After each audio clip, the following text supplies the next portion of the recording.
शिरूर ताजबंद येथील सामाजिक कार्यकर्ते शिवानंद भोसले यांच्या संकल्पनेतून सलग 7 वर्षापासून येथील कुलस्वामिनी जगदंबा मंदिरापासून भवानीवाडीपर्यंत दुर्गा माता दौड करून आरती करण्याची परंपरा कायम जोपासण्यात आली आहे।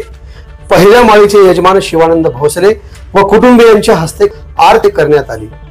यावेळी उत्तमराव पाटील, सत्यवान भोसले, रामप्रसाद जाजू, विष्णू शेठ जाजू, दीनानाथ चामे, ज्ञानोबा मंतलवार, विक्रम भोसले, व्यापारी बांधव व महिला मित्र परिवार मोठ्या संख्येने उपस्थित होते।